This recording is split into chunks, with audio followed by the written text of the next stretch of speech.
Assalamualaikum warahmatullahi wabarakatuh. Alhamdulillahirabbil alamin wa bihi nasta'in wa ala umuri dunya waddin.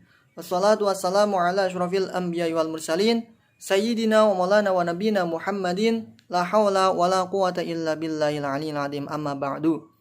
Saya Hafiz Sadiduddin NIM 4219142 jurusan Perbankan Syariah kelas Usul Fikih C semester 3. Pada kesempatan kali ini saya akan menjelaskan dan mempresentasikan terkait tugas ulangan akhir semester, yaitu mengenai materi am, khos, amar, dan nahyi. Nah, keempat materi tersebut akan saya presentasikan sesuai dengan kemampuan saya. Langsung saja untuk itu pengertian dari am sendiri. Secara bahasa, am artinya yang umum, merata, dan menyeluruh. Adapun ditinjau dari segi istilah, am sendiri memiliki arti yang dikemukakan oleh Abdul Hamid Hakim, itu memiliki pengertian tersendiri. Secara istilah adalah lafadz yang memiliki pengertian umum yang berpacuan secara menyeluruh, yang memiliki satuan-satuan atau afrod yang ada dalam lafadz itu tanpa pembatasan jumlah tertentu atau secara kolektif jamak seperti itu. Itu pengertian dari am. Nah, untuk lafadz am sendiri itu ada kata jami', ya artinya menyeluruh atau semuanya, kecakup semuanya.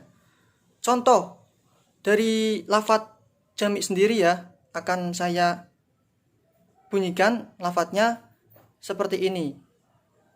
Khalaqakum fil ardi jami'. Nah, itu ada jami'nya. Artinya apa? Allah telah menjadikan atau menciptakan kamu semua yang ada di muka bumi. Nah, itu kan artinya menyeluruh. Nah, tidak satuan ataupun personality. Itu pengertian dari am sendiri dan juga lafadznya. Kemudian kita beralih ke khos. Oke, yang kedua ada khos. Khos sendiri ditinjau dari segi bahasa artinya tertentu. Tapi secara istilah ditinjau dari usul fikih itu pengertian lafadz, ya. Lafadz yang memiliki arti tertentu yang tidak bisa dikolektifkan ataupun tidak bisa diuniversalkan seperti itu. Sudah paten, sudah takdirnya seperti itu. Itu mengenai pengertian khos sendiri. Nah, adapun dari lafadz khos itu terkandung dalam lafadz kullun, ya. Kullun sendiri itu ada di dalam makna khos sendiri, ya. Artinya itu tunggal atau setiap. Contoh dari kullun sendiri saya mengambil ayat dari Al-Qur'an, bunyinya seperti ini. Kullu nafsin dha'iqatul maut. Seperti itu. Artinya setiap yang berjiwa atau bernyawa pasti akan menghampiri kematiannya, seperti itu. Itu lafadz dari khos. Oke, kemudian berlanjut ke amar, ya.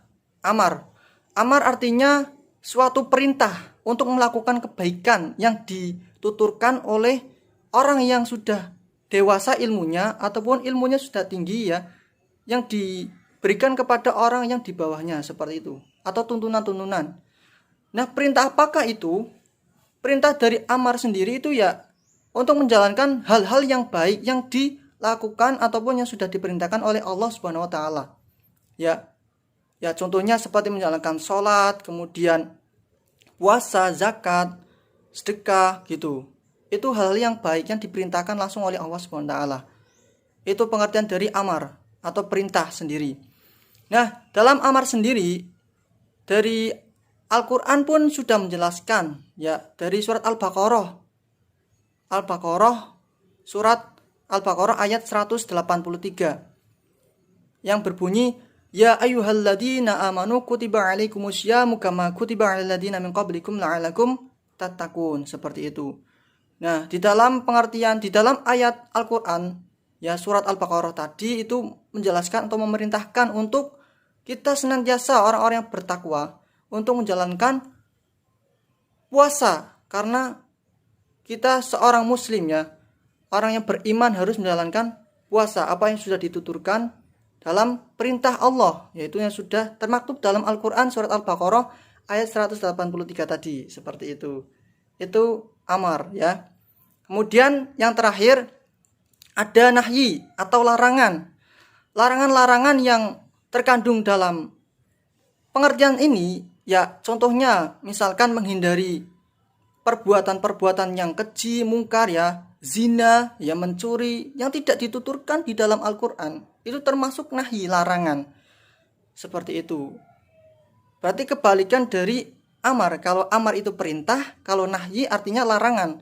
Semua larangan yang tidak diperintahkan di dalam Al-Quran, dalam tuntunan, nah itu semuanya hindarilah. Karena itu akan menjadikan mudarat. Ya, cegah dan hindarilah, karena itu akan menjadikan mudarat. Seperti itu.